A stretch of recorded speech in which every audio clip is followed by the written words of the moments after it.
Hi guys, and welcome to another episode of Yard to Farm. Today is going to be day 2 of hardening off my plants, so they're going to be outside for 4 hours today, 1 hour of direct sunlight. And I'm also going to be planting some stuff that I found out you can actually plant before frost. So had I known this, I would have done this yesterday. But there are certain, I guess it seems to be more root-based vegetables like your radishes, carrots, beets, things like that that can be done before frost. So we will be doing that today. So as I've been out in this garden every single day since it was made, which was only a few days ago, I've really been able to notice the speedy growth of certain weeds. Like for instance, look at this sucker. Yesterday, non-existent. Today, like 2 inches high already. So weeds are definitely going to be an issue, but it was one that I was already well aware of and prepared to tackle. So got to keep on top of it. So my neighbor was out in the yard and I talked to them for a bit. So they've pretty much got all their plants out. They're seasoned veterans though, so they know to cover them and everything. But they told me they've lost countless crops to late frosts that take place in June. And so yeah, anybody who's in a southern climate hearing that's probably with your April frost-free days probably can't believe it, but yeah, we get frost in June sometimes, which really sucks, I guess. I haven't lost crops yet, but I'm sure I'm going to. As I'm primarily a seed grower, here's my bag of seeds. I'm not against getting stuff from a garden center. It's faster and easier, and you won't have to actually climatize those plants. Usually they'll be good to just get from the garden center and put directly in the ground. The only reason why I've started a lot of seeds is because I had the interest in starting them from seeds, and a buddy of mine at 7 AM Farms, that's how he does all of his crops, and so I was kind of inspired by that, and a few other growers as well. Okay, so another Dollarama special we got here is these plant markers, and I'll show you how I fill them out. If you're an experienced gardener, you could probably get away with far less, but as I'm a beginner, I need to have them clearly labeled. So I'm going to do the one for spinach right now. And I'm going to write on the back when I planted them. So today is May 20th. And spinach is 30 to 40 day. But you want to pick it when it's young apparently, because the longer you wait, the more bitter the leaves become. So I'm going to plant stands like this in the ground that contain the title of what it is I'm growing and the cycle. And it's very windy today.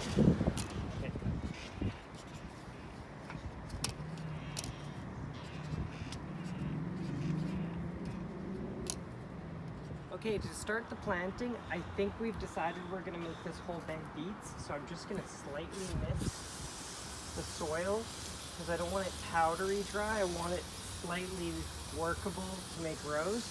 And then we're going to trench a few rows and get the beet rows in. The best way to orientate your plants is north to south. That way you don't have shade coverage covering your rows. So we're probably going to do that.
Alright, so I got the 3 of today's beds in. We've got the beets here, radish over here. So I got 4 rows of beets, 3 rows of radish, 2 rows of spinach. They need a little bit more space because they're leafier, and then 2 rows of carrots. I'm not ready to commit this whole bed to carrots yet. Or I could plant more carrots mid-season over here just for a rotation, but I'm not sure yet what I'm gonna do. Okay, something a little weird here. So I went to go put my seeds away as I usually do in these little brown mailers, and I labeled them, and I noticed the carrot seeds are actually labeled Karen. Like, why? What are they gonna call the manager if I don't water them properly? Like, this is weird. So I've gotten here some huge bean plants. Well, they're pretty huge as far as seedling goes.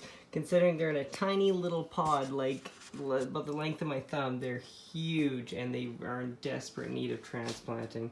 This one, for some reason, didn't get the same amount of growth as the other, though. That behind it is kale. That's super overstretching as well because the light was a little bit too far away because it was getting close to these beans and I kept raising it and just, I don't know. So I've got to transplant all these into cups. I'm going to be using solo cups. These work perfectly fine. You just need to poke holes in the bottom. I'm just going to be using an object like this. Poke a hole. Okay, time to put these into solo cups and see exactly how big these root systems are, which I'm kind of curious. I bet you they're pretty big. I'm going to use something non-invasive, like a little spatula. Perfect.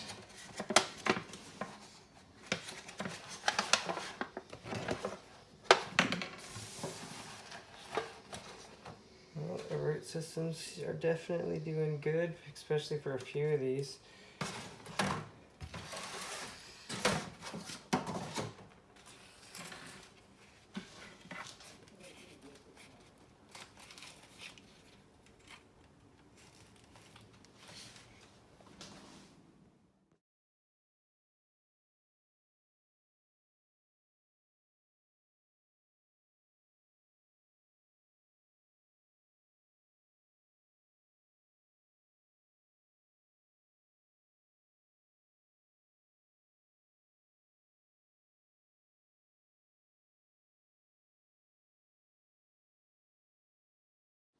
Okay, so that's all the bean plants transplanted. That was a lot harder than I anticipated. They definitely should have been done sooner, but they're in now. So now I'm going to actually transplant these kale into red solo cups too, which will take a little while.